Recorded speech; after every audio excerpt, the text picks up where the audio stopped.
Hello, everyone, and welcome to the North Shore Drive Fantasy Favorites Podcast, Week 9 edition. I am Dalton Brown here, as always, with the fantasy football guru himself, Chris Dell. Chris, if you don't know, is one of the best in the business. Last year, he finished number 1 out of 235 experts for the FantasyPros Draft Accuracy Rankings. So far in 2024, he's right back at the top again, number 1 in ranking quarterbacks, number 1 in ranking defenses and special teams. Without further ado, this week, Week 9, we got a lot to look forward to. Week 8, I think a lot of what Chris talked about on our show last week delivered, especially if you heard Chris at all last week, you heard him talk a lot about Jameis Winston. Hopefully we've got some equally good insights for you this week as we jump in to the numbers. Chris, I want to start by jumping right into the rest of season rankings where you rank your top 250 every week over at Betting Predators. I think this is a really good opportunity for us to look at players from a more generalized perspective, thinking about them in terms of trade value, thinking of them in terms of, who we want on our roster in general. And I know you take into account bye weeks and a lot of other things on these rankings as well. So, a lot of players to talk about here. I specifically want to talk about some guys that you're maybe a little bit higher or lower on than the market overall.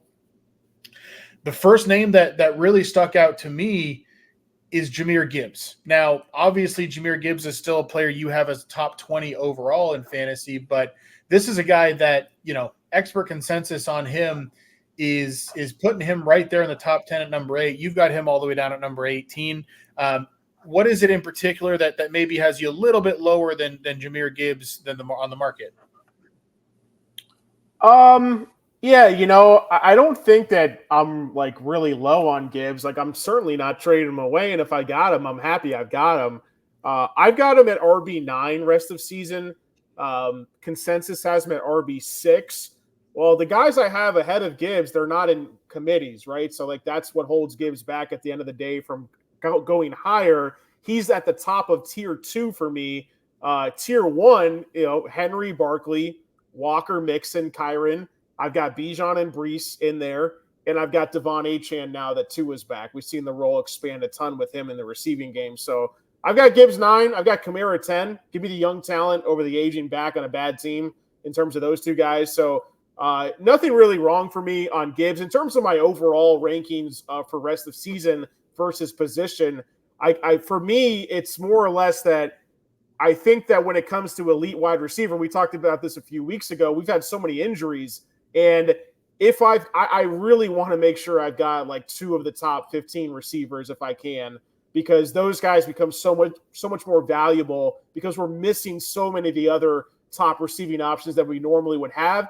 Is this an outlier year? I think it is, because historically, we've seen running backs get injured at a much higher rate. I mean, this year it's been literally all receivers getting hurt, and I don't think a single running back has gotten injured for the season unless I'm missing anyone off the top of my head. But it's really been that type of year. And even though we're talking about half PPR, I'm in terms of weekly rankings, if I'm trying to pick between a running back or a flex, I think more often than not, I'll side with a running back and half PPR for my flex. But because of the demand or the lack of supply of elite receivers, that's why I've got Gibbs 18 overall. Still a top 20 player. He's starting every single week.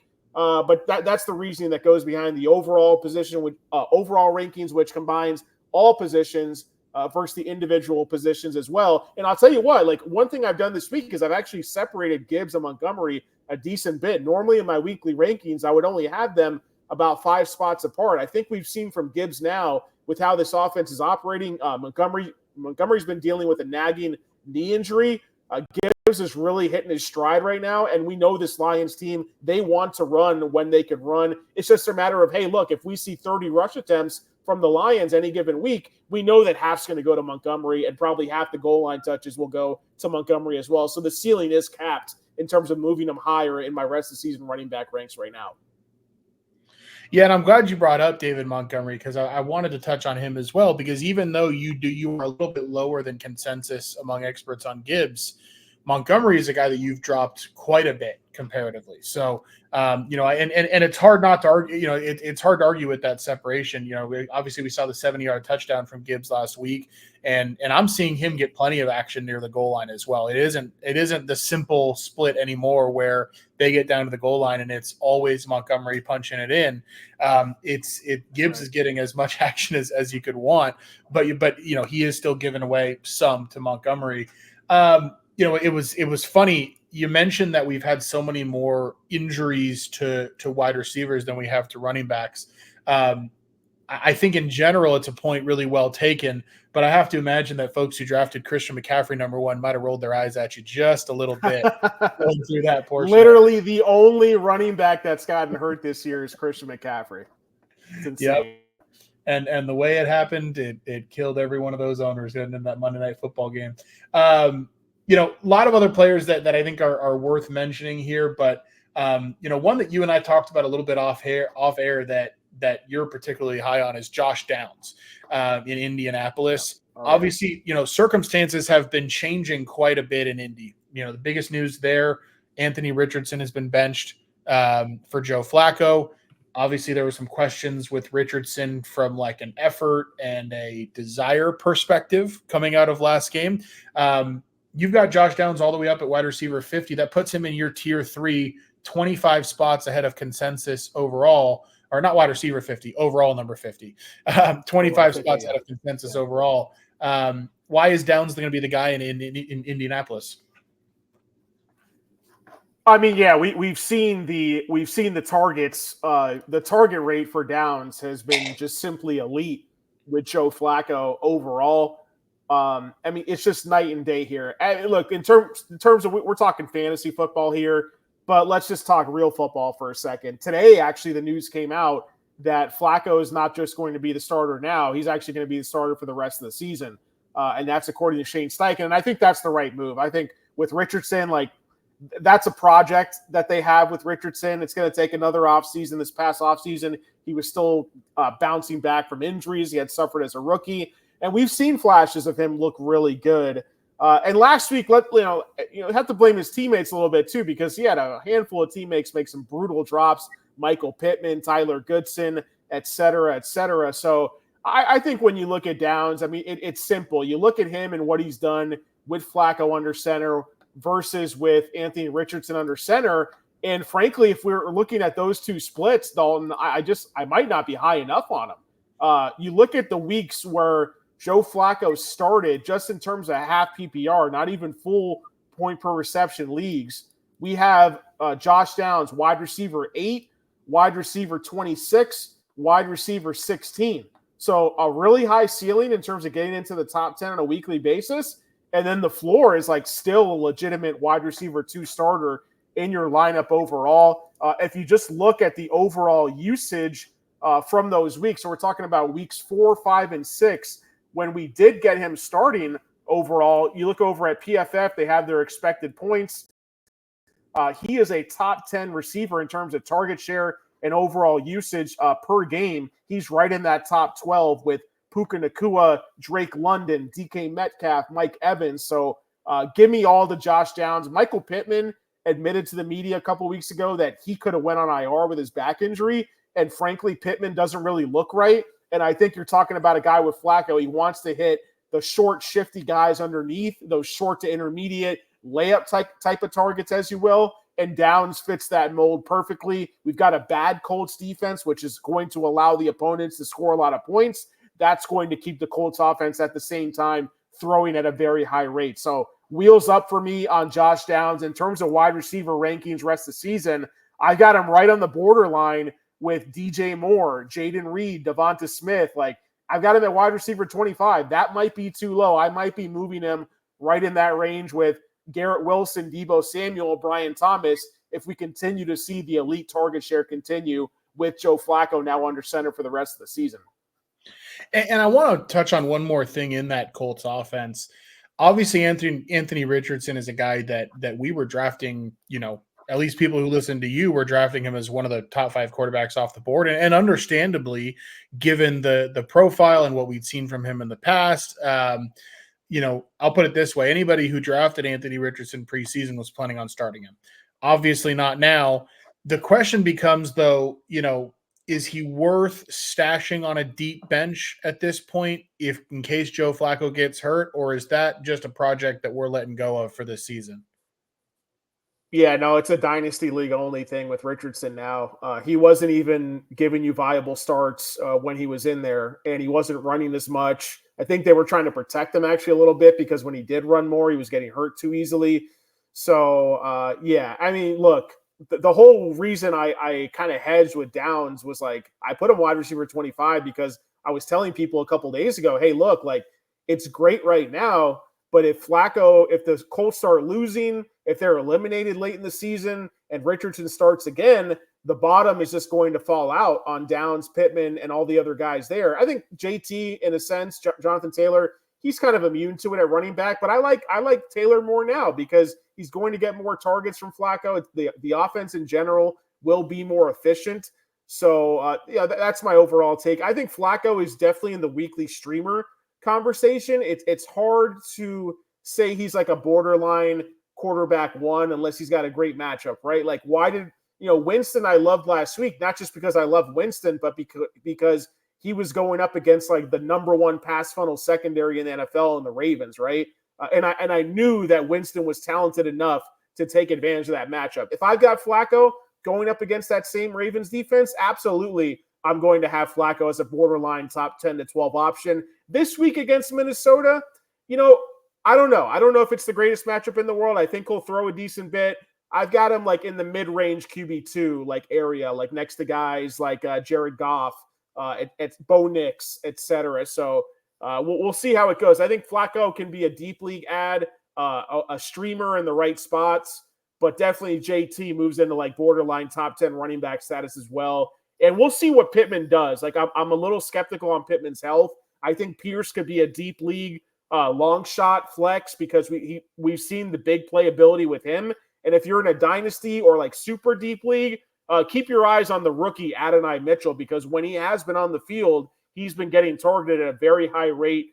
First round pick this past year, a borderline first round pick. So those are the guys that kind of affects top to bottom. But in terms of Richardson, unfortunately, when he was playing, it was just him and JT. Now that he's not playing, everyone's in place essentially on this Colts offense in fantasy. I don't want to spend the whole show talking about the AFC South, but there is another player that I think is worth mentioning from rest of season perspective. Calvin Ridley sticks out to me like a sore thumb on your rankings here. You've got him, 16 spots ahead of ECR just within the wide receivers. You've got him all the way up at wide receiver 26 rest of season. ECR on him, has him at 42. With Calvin Ridley in that Tennessee offense, what has you this high on him? Is it just the departure of Hopkins or what is it? Yeah, I mean, it really boils down to that. I mean, look at just like I'm looking at the splits the last 3 weeks because he has been getting targeted a decent bit. In not just week 8 when he went off in the box score, but last 2 weeks, weeks 7 and 8, Calvin Ridley is number 3. He's the third receiver overall in expected fantasy points per game. That's based off things like air yard share, target share, team pass rate, etc. He's only behind CeeDee Lamb and Chris Olave. And we saw the box score results finally catch up this past week. What I liked about Ridley is that they were boxing him in early in the season, only having him run deep routes down the field. That's really not Calvin Ridley's game. We know he can catch a deep ball here and there. He's more of like a savvier route runner, intermediate, kind of like a crosser type of guy over the middle of the field. And they started using him on screens. They were using him in the slot. So they really diversified his route tree. And we saw that pay off.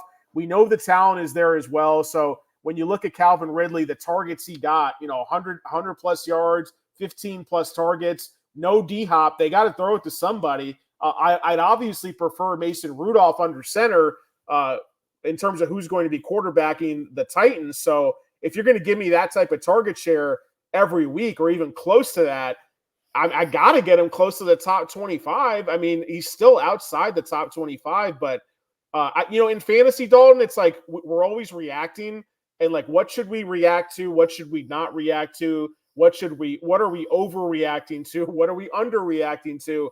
I feel like I've got to react on Ridley with no D-Hop. The Titans are going to be losing and throwing all the time. Garbage time is going to be a thing with Ridley, and we don't care about that for fantasy. We want as much garbage time as we can get with certain players. So for all those reasons alone, just like with Downs, I could move him up even higher, because if you're giving me top 3 weekly usage and expected fantasy points, the regression is going to hit positively, just like it did this past week. And I want guys like that with really strong underlying data. Yeah, I mean, makes sense to me. And on the flip side of that is Amari Cooper, who you have 19 spots behind consensus among wide receivers. You have Amari Cooper down in that wide receiver 42 spot, which is where consensus has Ridley, whereas consensus on Cooper puts him up at wide receiver 23. Obviously, he's in a new offense in Buffalo, so very different situation than he was in Cleveland. What is it that has you down on Cooper relative to market? I mean, just look at the first 2 games in Buffalo. I mean, it doesn't really excite me at all. In his first game, we got excited because he ran like 15 routes, part-time player. Obviously, it was his first game with the team. He got targeted five times on 15 routes. It's a great target per route run. That's elite, but it's a small sample. We got to know like how many targets are you getting on a full allotment of routes, like 40 routes per game. Well, we saw about almost 30 routes last week, and he had 2 targets. We've seen Keon Coleman, the rookie, talented player, first-round pick as well. He started to break out these last few weeks. And honestly, Dalton, I don't think the Coleman breakout, the mini breakout, so to speak, I don't think it has anything to do with Cooper. It's just rookies take time. Rookies take time to get acclimated to the game, to get acclimated to their quarterback. And now you're talking about, this is great for the Bills in real life because they have 3 legitimate wide receiver weapons. Khalil Shakir in the slot. They have an above average tight end pass catcher in Dalton Kincaid. James Cook can catch passes. A lot of mouths to feed, Dalton. Like I don't know how you can keep Cooper in that range where he was the number 1 target by far in Cleveland. If Cooper was still in Cleveland and Jameis Winston was there, he'd be right up in that Downs range, like easily, right? But it's all about team situation, environment, and I frankly have put Amari Cooper right next to Keon Coleman and Khalil Shakir. I've got them all within 5 spots of each other. And if you look at the usage and the results from this past week, Cooper should be last. I'm giving him the benefit of the doubt of being first of those 3. But again, I think you're going to see a lot of volatility week to week in terms of which of those 3 pops in the box score. And it's going to be great for Allen because he doesn't have to force it to anybody here in this situation. Yeah, I mean, it's just, if you would have told me 2 weeks ago that Bryce Young was going to be back at quarterback for Carolina, yet Amari Cooper was going to be ranked below Xavier Leggett for you, my jaw would have dropped. That combination of facts all coming together at once. Fantasy it's an ever-changing beast. So welcome to fantasy football. I told a couple of people that. They said, hey, I dropped Josh Downs last week because Anthony Richardson was tanking his value, and now I got to pick him up again. I said, hey, guys, welcome to fantasy football. This is the life we live, man. Yeah. No, I mean, it's the wild, wild west out there. So, I think we've done a good job hitting on what we're expecting rest of season. I want to jump into the expectations for week 9 specifically. And, we talk about it every week. Some of the specific, this week conversation can eventually sound a little DFS oriented, where we're looking at, okay, well, do we like this guy or do we like the other guy? I want to try to focus here on players that, we might have some debate as to whether to start them or not. And so that's what I want to look at first. I think the quarterback position is a great place to start. The top 4, we have them pretty well defined in both your rest of season and this week, right? It's Jalen Hurts, it's Jaden Daniels, it's Josh Allen, and it's Lamar Jackson. Those are guys who you're going to be starting pretty much regardless of the matchup. Others, maybe not so much. And an example this week, Sam Darnold's a guy I know we've been high on as the season's gone along. This week against Indy, you've dropped him down to quarterback 15. That's not necessarily in a starting range. And once again, you're higher than market on Jameis Winston. Dalton, you have to help me understand this, Dalton. Why is Darnold being ranked so high? I don't look. I'm starting Darnold in a league where I have Purdy on a bye, and I feel good about it. I think Darnold's a solid starter, but why is he being ranked as inside the consensus top 10? Yes, I get it. The matchup against the Colts could be a back and forth, but his last 3 weeks, QB 27, QB 13, QB 16. Like I'm essentially ranking him right around what he's been doing for the last month. I've got him right in the same range as Baker, Winston, Prescott, and Darnold. They're all similar quarterbacks. I think in Darnold's case, I can make a case where the Vikings just run all over the Colts, and they don't need to throw as much as these other quarterbacks I'm talking about. So, and I think that's what the Vikings and the Vikings defense, by the way, could do in this game. So I feel like I've got Darnold in tier 3. I break my rankings into tiers, and it's a very big tier. I've got Kyler Murray, QB 11.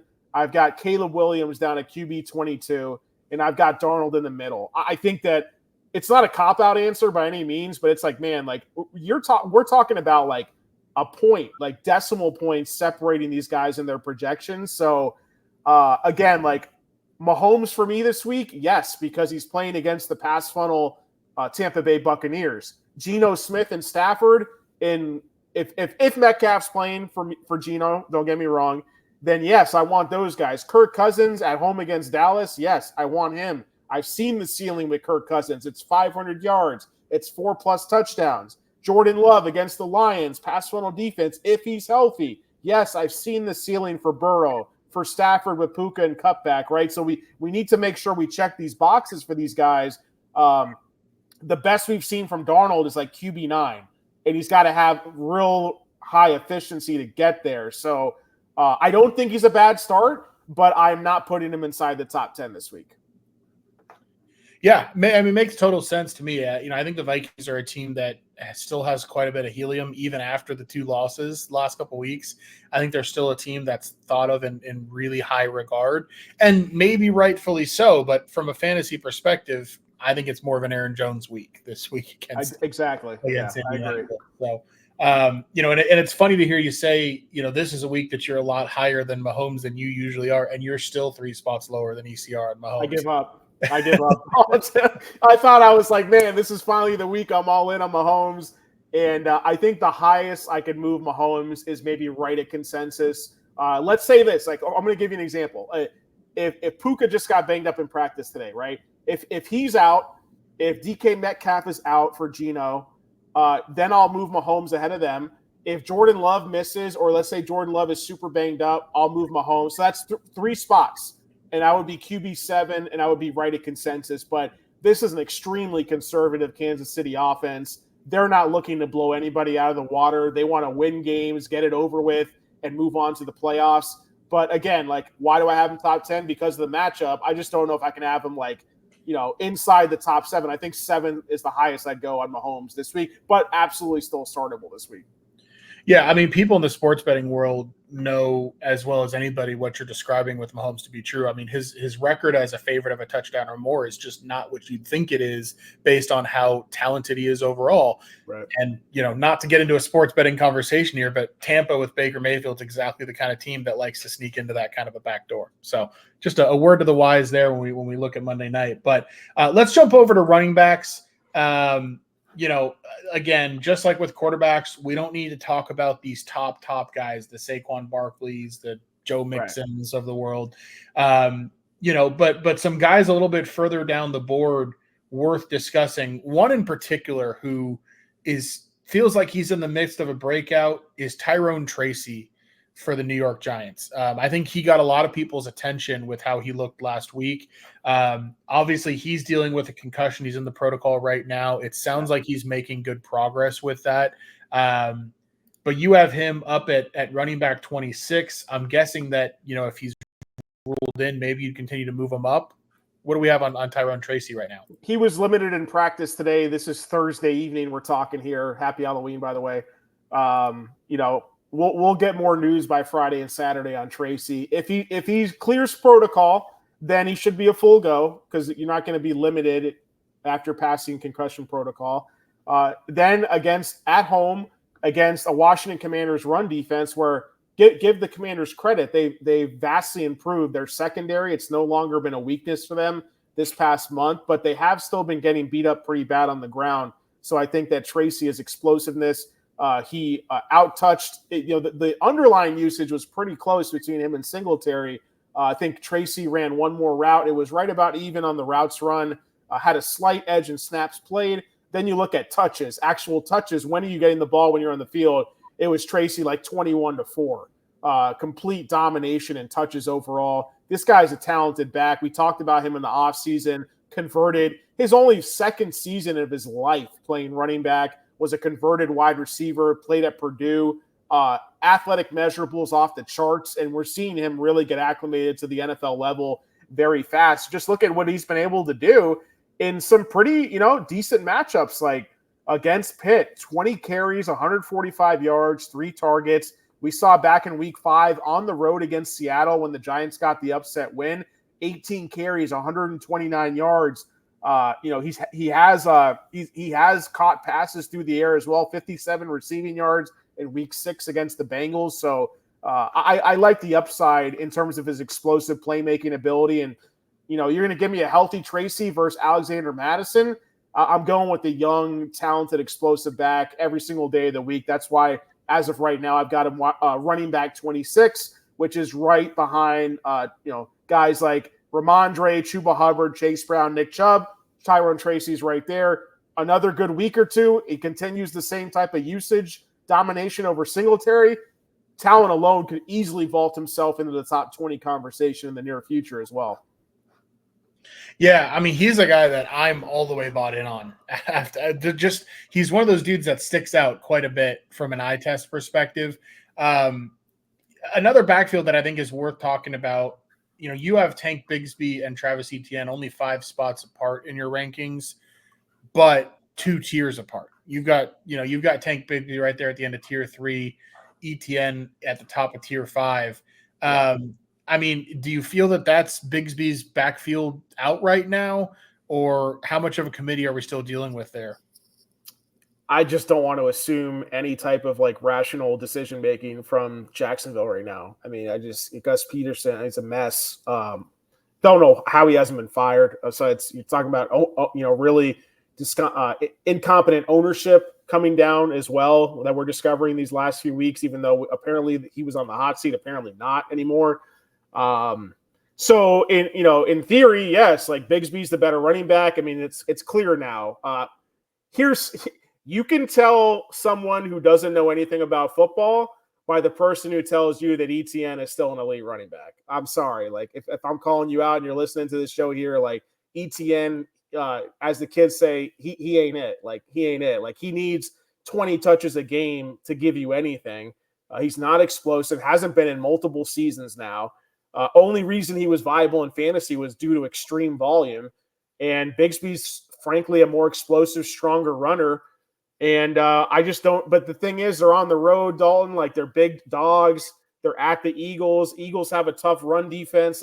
If this becomes Jacksonville's down multiple scores, they might take Bigsby off the field when they're trailing, just like we've seen in the past. And instead of Dearness Johnson getting the pass down snaps, it could be ETN. So it's really an ugly situation. I love the talent of Tank Bigsby, but I've got him at RB 32, 5 spots behind consensus.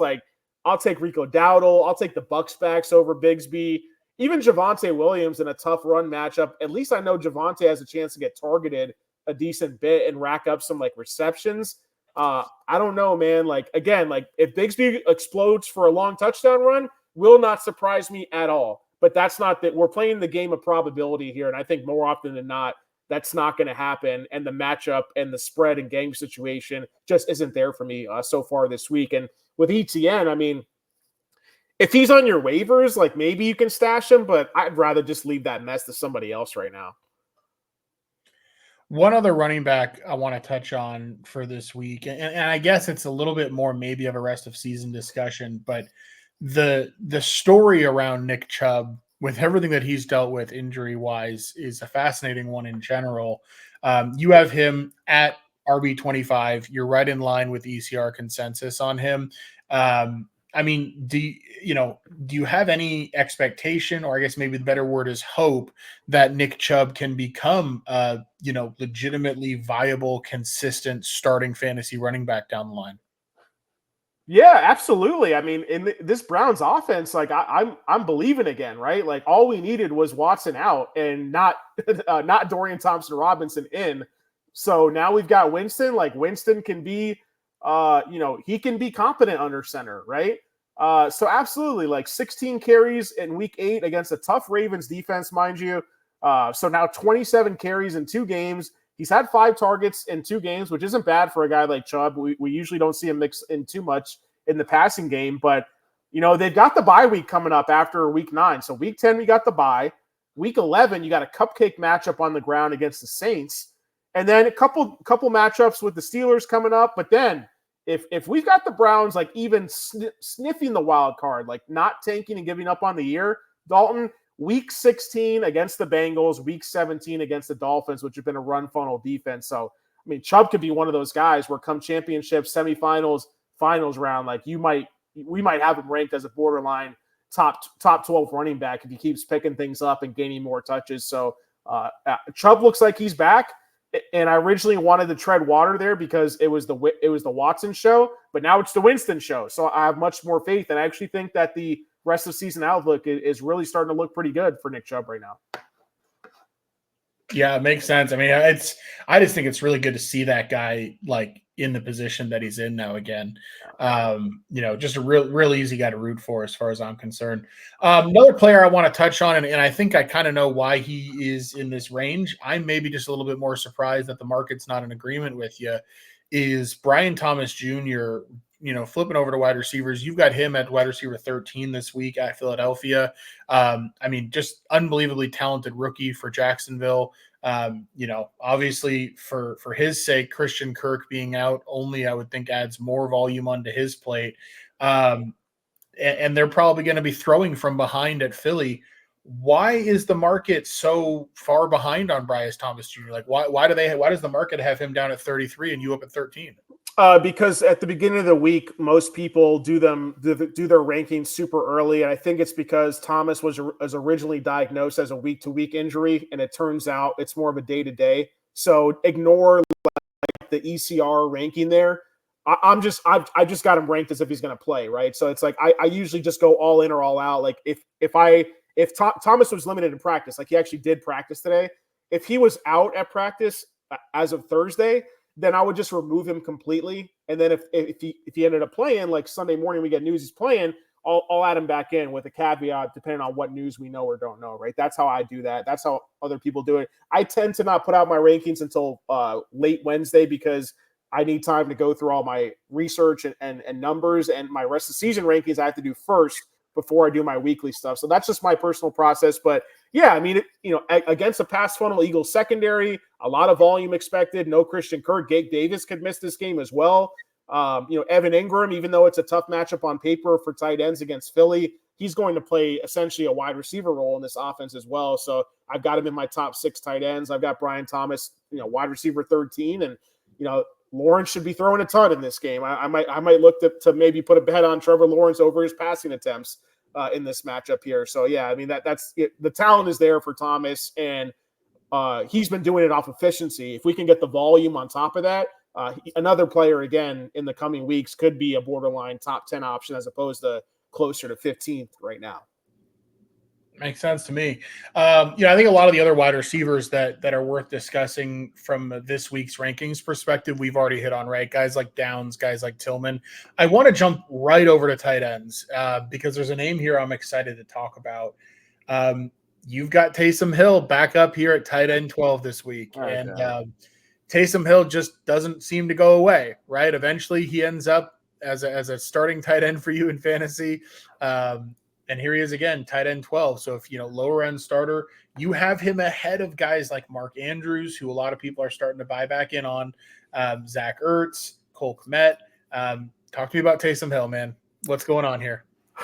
Well, the matchup is beautiful, right? You're You're playing against the Panthers. Like, everyone's beating up on the Panthers. Kendre Miller is out right now. He hasn't practiced. He hurt his hamstring again. So, like, no Kendre Miller. Someone's got to spell Kamara. Kamara is reportedly, openly told reporters, he's not only playing with broken ribs, he's playing with a broken hand. Derek Carr's back, which makes the offense better. And I think Taysom Hill, and Juwan Johnson got banged up. He's hurt too. So, if you're talking about no Condre, Derek Carr back, no Juwan Johnson, Taysom's going to play every position. He's going to be possible goal line back. He's going to be getting a few targets. I think Taysom is really more of a floor play, not like a ceiling, because he needs to score like a rushing touchdown to get you there. But I've got him in the range where other guys kind of need to score a touchdown too. As much as people are getting excited about Mark Andrews right now, if he's not scoring touchdowns, he's really not doing anything still. He hasn't gotten more than 5 targets. I think 6 targets in the game all year, 5 targets or less in all but 1 game this year, I believe. So Hawkinson, we just don't know yet with Hawkinson. Like, is he going to play for sure? Will it be a full-time role? So, like, in that tier 3, I've got those guys. Zach Ertz as well. How much will the Commanders need to throw against the Giants? I would say that's kind of the range I'm viewing Taysom in with those guys. Like, Pitts, Kraft, Ferguson, Laporta, they're all ahead of Taysom without question. Kincaid ahead of Taysom. But we're talking to me like some aging veteran guys. We don't know their health. We don't know how much targets they're going to get. I'd be okay putting them in that range and continue to follow the injury reports on Juwan Johnson again, because if Taysom's the starting tight end and the RB2, then I feel a lot more comfortable putting him in this position where I have him now. Otherwise, I'd probably maybe drop him another 3 or 4 spots leading up to Sunday kickoff. Makes sense to me. And one thing I want to point out, you mentioned Mark Andrews, the target share staying low, but the touchdowns keep popping up. Probably a guy I'm trying to sell. Trade him on a roster. Yes, trade him. I've got a couple teams, Dalton, where I had David Njoku and I picked up Otton off the waivers. Now I've got Cade Otton and David Njoku both starting. I need to make a trade because, like, why am I rostering both of those guys? Again, another situation with Andrews, the household name on the back of the jersey. People see him scoring. Oh, it's Mark Andrews. He's back. When you really look at the underlying data, the yards after the catch is not anywhere near what it's been in the past. And now with Deontay Johnson in the mix, it kind of like dilutes the target share for everybody, Zay Flowers included. It really only benefits Lamar and Derrick Henry just to be in a better environment overall. So another reason to trade away Mark Andrews, which I believe is the right move to make with him right now. Yeah, makes total sense to me. Let's quickly talk about defenses and kickers. We talked a little bit about the improving Washington Commanders secondary and how that's a defense that has been better than we expected. You have them as your number 1 DST going into this week, 4 spots ahead of ECR. I want to touch on them. I also think it's worth talking about the fact that the Minnesota Vikings, you've got them 6 spots lower than ECR because ECR has them at number 2. Again, I think the market is struggling to catch up with how much better that Colts offense might be with Flacco. Yeah, I think that's fair. This is like the weirdest week at defense, Dalton. Like, I'm number 1 in the in-season rankings, and I have no idea what to do this week with defense. Like, once I get past the top 3, I'm like, I don't know what to do. Like, Commanders, it's really not about first of all, the Commanders defense has really played good these last few weeks. But I want the defense going up against Daniel Jones, period. All right? Number 1. Philadelphia Eagles, their defense has really improved lately as well. They really put the clamps down on Cincinnati. I was at that game this past weekend. Officially now 0-3 lifetime attending Bengals games, by the way. So thank you, Mike Brown and company, for that. And then the Texans, playing tonight right now against the Jets, like against Aaron Rodgers. The Texans have some talent on that defense. So after that, man, like Saints against the Panthers, Bengals as bad as they've been against the Raiders. Like, I just want to stream against certain matchups. So, like with the Vikings, they're at home against the Colts. I got them 8th. They're in the starting range for me, but I just think those other opponents are a little more turnover prone. Like, I'd rather stream against Bryce Young. I'd rather stream against Gardner Minshew. I'd rather stream against Baker Mayfield that doesn't have a Chris Godwin or a Mike Evans. So those are the teams I have above the Vikings, but it doesn't mean the Vikings are not a good start this week either, because we know If Joe Flacco drops back a lot, more dropbacks means more potential tip passes, more sacks, etc. So firmly a top 10 option, but not inside the top 10 for me. If they were playing against Anthony Richardson, they might be number 1 overall, and that's the difference between him and Flacco right now.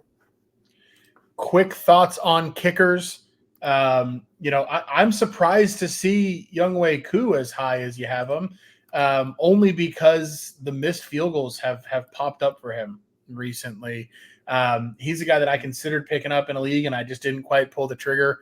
I'm guessing a lot of that has to do with the matchup against Dallas, but talk to me about Younghoe Koo and maybe some other kickers who you're higher or lower on than the market this week. I mean, honestly, man, like I'm just doing it based off the implied team totals. Like when you look at the whole league this week, there's only one team projected for more points than the Atlanta Falcons, and it's the Baltimore Ravens. And I think the Baltimore Ravens are more efficient with their offense. Like they're more likely to score touchdowns, which means I think the Falcons could be more likely to kick field goals, right? Like, yeah, he's missed a couple kicks. I mean, this guy's been a good kicker for a long time, so I'm not really going to factor that into my decision-making. Other people might. You do you. That's all I'm going to say on that. If you want to disagree with me, you don't have to comment on my post. Like, that's how I do it. That's my process. We'll see how the results shake out. Kansas City, 27 points. Buffalo, 27 points. Just Google NFL team implied points, and you can get there. One kicker I've really seen, I've seen him on waivers a lot. I'm in a couple leagues with kickers still, so I haven't fully retired on it. Will Reichard from the Vikings. Reichard, like in 3 of the past 5 weeks, he's been number 6, number 2, and number 5. He hasn't missed a field goal all season. This Vikings offense is good. A lot of projected points on both sides between the Vikings and the Colts this week's 46.5-point game total, and then 26 projected points for the Vikings. So I think that's a pretty healthy situation. If I couldn't get my hands on Austin Seibert, who's been kicking his face off with the Commanders, then a guy like Will Reichard. I want a good team that's projected to score a lot of points on a weekly basis, and that's really what it boils down to for me. And I think with the Falcons at home in the Dome against a bad Cowboys defense, I'll give my boy Koo another chance before I let the missed field goals sway me out of that one right now. Sounds good. But Chris, if I disagree, I will comment on your post and let you know, and I'll let you know loudly. So just got to set the expectation straight there. But all right, well, that'll do it for week 9. Short and sweet this week. Wanted to just, get through it and get out as much information as we could in about 40-45 minutes here. So hopefully it was informative. Obviously, we appreciate everybody who tunes in and checks out the show. You can find Chris a whole lot of different places doing fantasy content. And we'll look forward to talking with you next week. Chris, what are your last words for the people? No, that's it. Just make sure to check my Sunday morning strategy column at post-gazette.com. I put out my 1 injury away handcuff running back stash rankings every week, sleepers at every position, defensive stashes for the week ahead, as well as my updated rankings. Bright and early. Trust me, they'll be up before you get up. Even if you get up super early on a Sunday, they will be there at post-gazette.com. So make sure to check that out and check out the weekly usage and utilization thread, the deep dive team by team takeaways that I do early in the week on Twitter. That's at Mad Journalist, MADD Journalist with 2 Ds on Twitter /X every single week. So make sure to check that out as well. All right. Appreciate everybody tuning in as always. We'll see you for week 10. All right. See you later. Thank you for tuning in to another episode of the North Shore Drive podcast from the Pittsburgh Post-Gazette. If you watch this video on YouTube, please like the video and subscribe to our channel. For all the sports coverage from the Post-Gazette that we have to offer, visit post-gazette.com.